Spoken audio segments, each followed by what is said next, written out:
so we're back for another rock ID video. It did actually take me longer to complete the identifications this time because some of the rocks were a little more complicated and honestly surprising than I expected when I actually began all the testing, all the research. So yeah, just bear with me because there's a lot less certainty with the identification of some of these rocks than in my previous videos. Because I could lie and say definitively this is exactly what it is, there's no doubt about it. But I want you guys to get a taste of what it's actually like to do rock ID for your own rocks when you don't have like specialized expensive equipment or like in terms of very expensive equipment, there's specific microscopes and that kind of technology that you can use that can help you with chemical composition identification. However, I don't have access to that, and I sincerely doubt that they're going to let me back onto campus from where I graduated from just to run tests on my rocks. I have a hard time getting responses for my emails from old professors, so I doubt that they're just gonna let me go and check all that stuff out. But so for now, we're gonna have to deal with the uncertainty. You might as well get comfortable with it. Science is never a game of being completely certain about anything. Don't let people fool you into thinking otherwise. Yeah, this is a very natural. This is a very natural video. Then this is more in the nitty and gritty of being a geologist. So I'm gonna show you them as I go. I will tell you which ones gave me more trouble in IDing than usual. And if you guys have any suggestions for what it could be, what I could be missing, what tests I could run from home without expensive equipment so I can kind of model it for you guys, please let me know. So yeah, this is number one. This is my first sample for the collection. This does scratch with a knife. It bubbles with vinegar, but like I have my suspicions that this is not limestone, even though it does bubble. I think maybe there's just calcite in the little holes, and that's why it's bubbling, because it's not... I'll show you guys exactly why. This is a very frothy surface, like, it's very vesicular. My guess is that this is vesicular basalt. It's heavier than, you know, what you would expect, like, other... Like, so it's not scoria, even though it's got all these little holes in it, and it's definitely not pumice, because pumice is more, you know, felsic. And it's not scoria either, despite the darker color, because of just how heavy it really is. That's what makes me think it could be basalt, just with tons of little air pockets in them. So let me show you guys. And again, I'll always show you guys photos at the end. Yeah. I hope it captures all the little holes. So yeah, basically this is vesicular basalt. It's very cool. It's got tiny little holes in them. I'm assuming that this was the surface that was on the top of the lava flow. Like this was pointing up towards the sky, etc. Like wherever the top was, like the ceiling quotation marks, this was pointing that way. And all those little like pockets in the rock are just where air bubbles escaped from while the lava was cooling. So yeah, that's a really cool little sample here. Now, sample number 2. This actually scratches the knife, so obviously it's a little bit tougher. My assumption is just that it's a very classic example of a quartz sandstone. Because I've seen this before, especially when I was a student. A lot of the quartz sandstones looked a lot like this. The surface mineral could be something like gypsum or weathered inclusions like iron oxides, because weirdly enough, it scratches the knife itself, but some parts of the rock can also be scratched by the knife, and I'm assuming that's because there's other stuff that's not just quartz in here. Yeah, sometimes you can find that. You can find a rock that is mostly one material, so it has one ID, but it has inclusions or oxides on the surface, like calcite in holes, like with the basalt, so you can find cool little stuff like that. Quartz sandstone, tiny little grains, and you can't really make out any one particular grain, but they all kind of form like a semi-smooth surface, and there's little quartz like gleaming off of it. You know, it's very typical quartz sandstone. There's not really a whole lot to be said about it. It is a really cool sample though. I don't have a whole lot of red quartz sandstones, unfortunately. Most of my sandstones, I don't think I actually have that many, but most of my sandstones seem to be like gray, like more like a yellowish color, sometimes gray. That's one of the few red sandstone colors that I have, like sandstone samples that I have, excuse me. And this guy is so fucking cool. Sorry. This guy is so cool that even though it is number 3 in my list, I'm going to leave this for one of the last identifications. This is the reason that it took me so long to do the ID, because I was really stumped on this one.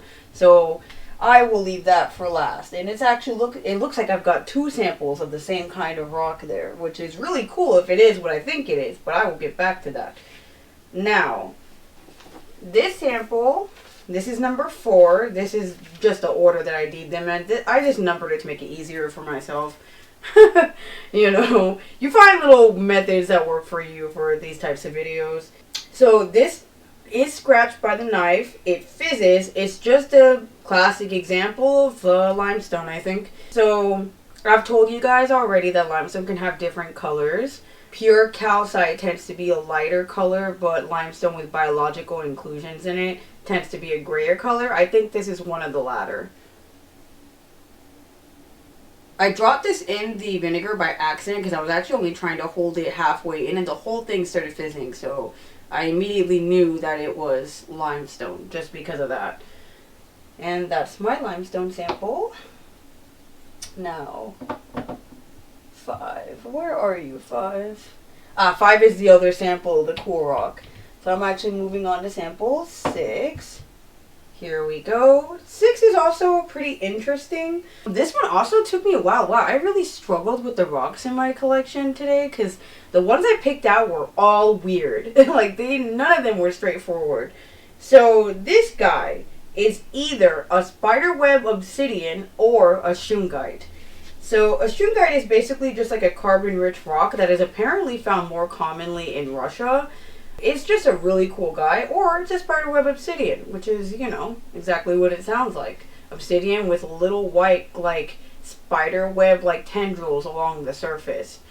I honestly first saw this rock and thought it could be fossilized wood when I first picked it up, but as I've examined it, it just doesn't have any of the wood-like characteristics that you would expect from that, so then I had to kind of go a different route and just start running as many tests as I can, honestly. It does scratch the knife, so it's pretty hard. So that ruled out quite a bit of my assumptions. This is the surface. This is like the actually, this is the weathered surface. This is the non-weathered interior, I'm assuming. And there's something really cool here that I hope will show up if I hold it at the right angle. Hopefully it does actually. I'm gonna have to take a photo because I don't think I can get it to show up like that. I still haven't figured out how to hold the rock up to the camera so you guys can see it properly. But there looks like there's little, not actual gold, but it looks like gold flecks along the surface of it. And I think it may have just rubbed off from another rock. I'm not sure. But then I kind of look at, yeah, it's just really cool along the surface. My guess has to be that this is a form of obsidian because that's what I kept finding. Whether or not it's spiderweb obsidian specifically or just a sample of obsidian, I'm not entirely sure. Again, this is one of the samples that's going to frustrate anyone doing these tests without specific proper equipment because you really can't be sure. Now, 7. Sample 7 is a really cool sample. Not as cool as sample 5 and 3. I'll say that much. This is pyrite, galena, and chalcopyrite. Probably, I'm assuming. Those are the 3 mixtures of minerals in here. The little gold flecks that I'm about to show you guys is pyrite. Probably with inclusions of chalcopyrite. Which is really close to pyrite, but it doesn't exactly behave the same way. So, for example, you have to basically powder it in order to see that is chalcopyrite, essentially. It has to do with the streaks when you're testing it. Pyrite leaves like a nice little black/gray streak. Chalcopyrite kind of like behaves similarly, but it just, it's kind of hard to explain. But yeah, so this is pyrite, chalcopyrite, and galena. The galena is just the heavier, darker material that the pyrite and chalcopyrite is inside. It's like the host rock, essentially. And they tend to be found together. Galena is non-magnetic, while if you find something with magnetite So, I'll say this. Let me kind of start this little explanation over, and it's going to be a very quick one. Galena and magnetite look similar. Hematite you can also throw in there. The difference is that galena is non-magnetic. Magnetite, thusly named, is magnetic. So if you hold a magnet to it and it sticks to the rock, there's magnetite in there. If it doesn't stick to the rock, it's probably more along the lines of galena. Really cool, really pretty rock. I know. It's kind of sad that that's not real gold, but yeah, that's probably wasted a lot of people's time, historically speaking. A lot of people would travel across countries to different countries just to find what they thought was gold. I imagine they were more than a little sad to find out that it was just pyrite. Pyrite's really pretty though, so, I wish that it had its own value. And I imagine it does now, but back then they probably thought, damn it, this is absolutely useless for me. Which, is really a good cautionary tale against uprooting your entire life in the search of wealth. Anyway, so yeah, that's a really cool sample to have, and I'm not going to let anyone convince me that it's not just because it's not actually gold. Now, this guy is another cool little sample. This is just melanite garnet, which is like black garnet. And if you're sitting there thinking, wow, she has a whole lot of really cool gemstones.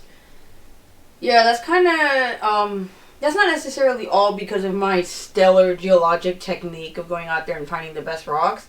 This is also because I had access to mines during my time as a geology student. So don't necessarily delude yourself into thinking that you can find this stuff out just in nature. Sometimes it does take particular, access to specific places to be able to do that. And now, sample number 9. Sample number 9 is one of those extremely cool rocks. If it is what I think it is, either it is very valuable or very not valuable. And again, this is an example of something that would be very frustrating to try to ID without the proper equipment. As it was very frustrating to try to ID without the proper equipment. I can tell you that from experience. So this guy, I'm going to tell you the non-valuable ID first. It is either slag, which is it's just basically a byproduct of metal smelting. So this is what comes out when you're smelting, more valuable metals. Or it is the coolest damn thing ever because it is probably a meteorite sample. Yeah, you're probably thinking, wow, how can it be either the byproduct of something else or super valuable itself?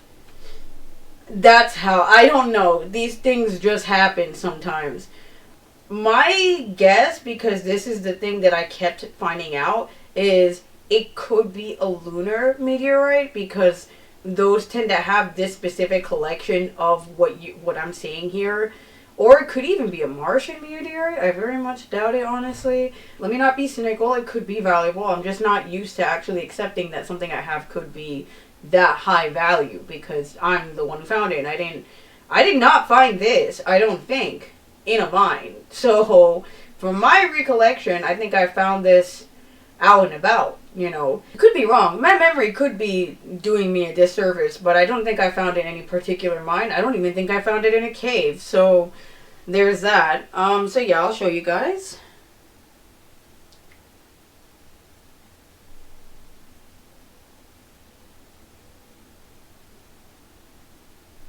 Cool rock, right? Could be a lunar meteorite. Who knows? Maybe I will find out someday, and I'll see. I don't think I'm capable of selling a meteorite, even if it is extremely high value, because, hello, it's a meteorite. You know how hard it is to find something like that just out there? If that's what it is, this is going to be an inheritance to my future grandchildren.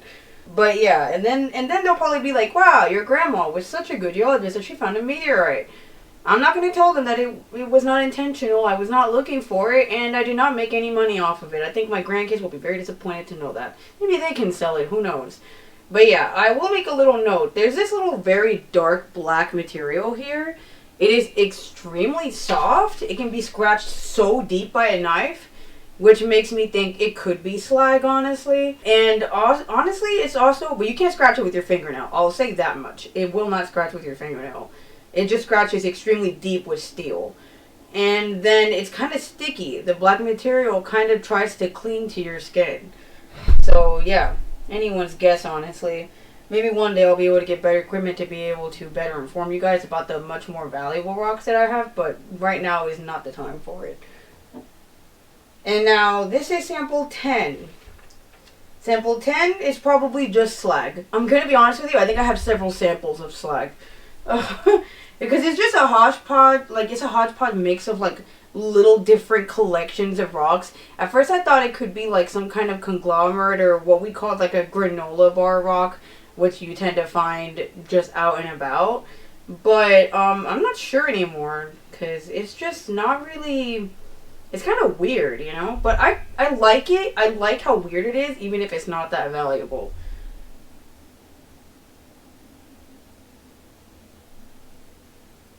She's very pretty. Even if she is not worth more than $1, you know? But yeah, so this is probably slag. And now, this is the sample that I have been waiting to show off because it is hands down the coolest thing I have ever seen in my collection. So, the identification that I landed on was jasper. Because that makes me feel a little better, honestly, than what I think it might actually be. So, I'll kind of go into a little story time for how difficult it is to identify gold ores.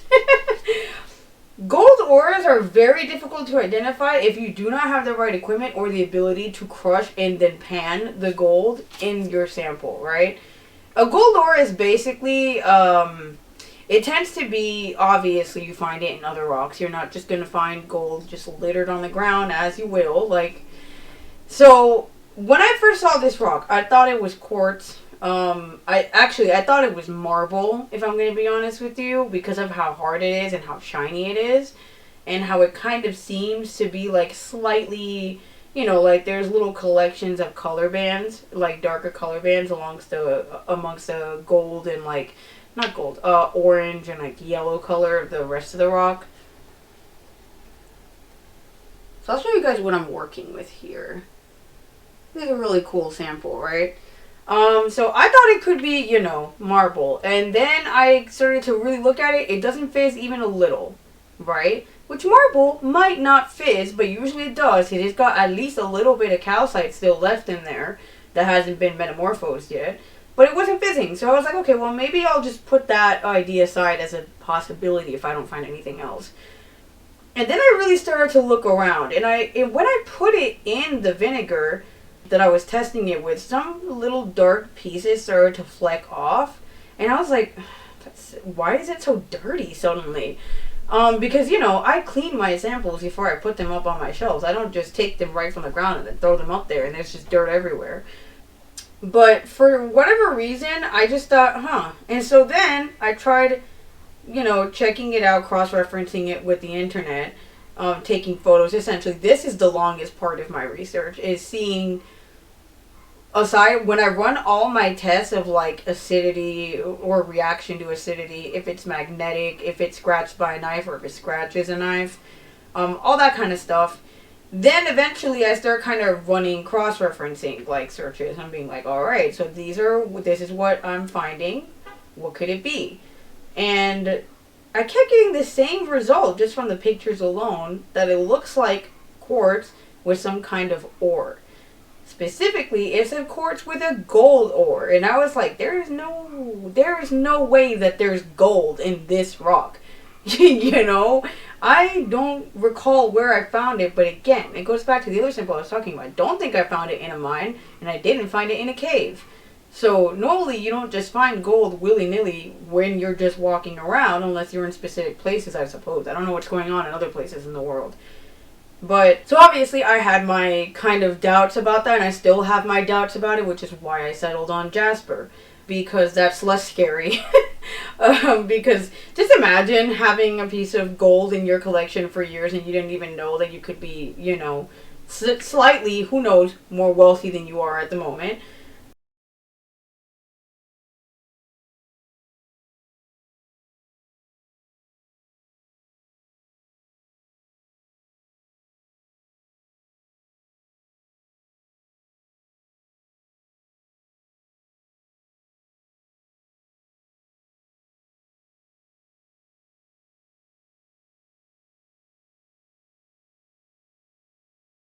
So then, you know, I started to look at it. It's actually got really cool crystalline structure, which is probably the quartz itself. I just hope I can show you guys that little shiny crystal structure in there, those little gaps. Like, you can actually kind of hold it at angles and see the structure of the crystals, which is so rare to be able to just do that. Well, not rare, but it's uncommon to do it with your naked eye without holding up some kind of lens to it.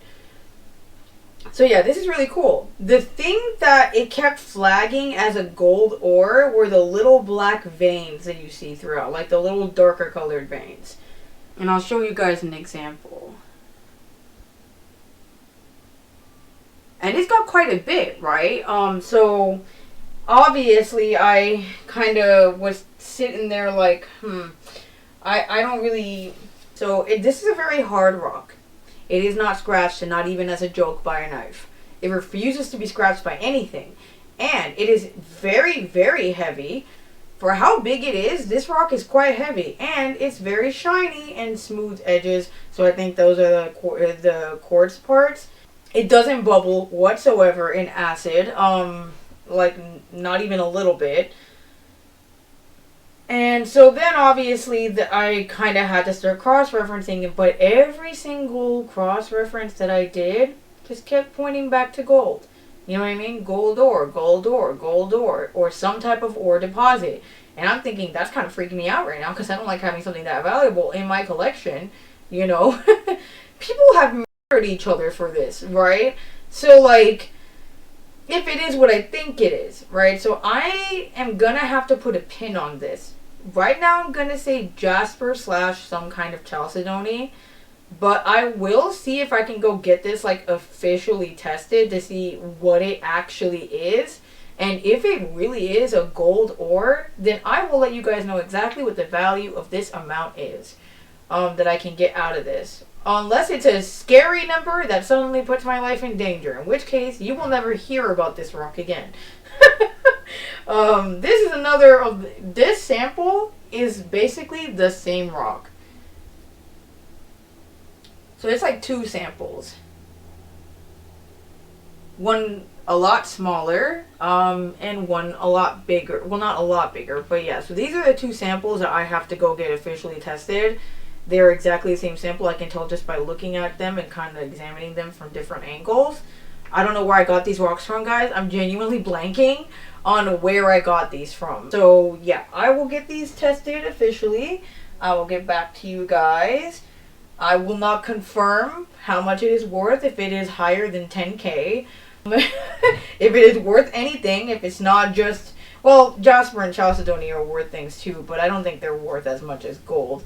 I was told actually when I was looking into this that 1 pound of gold, or like of, you know, solid gold is worth like $60,000, which is crazy, right? So yeah, I will look into it. I will let you guys know. Aside from that, I don't have any more rocks for you guys today. I think that I'm kind of keeping these videos like a little shorter because I do all my research beforehand and I don't have to keep looking things up like I did for the first video or so. So yeah, I hope that you guys don't mind. If you guys want longer videos, do let me know, because then I will probably ID 20 rocks or something, which will probably take 2 hours of research before every video. I'll get back to you guys on whether or not that's feasible for me considering my current schedule. But at the moment, I'm pretty much done yapping. I'll leave you guys wondering about what those rocks are. I might have a meteorite. I might have gold. I might have absolutely nothing of value.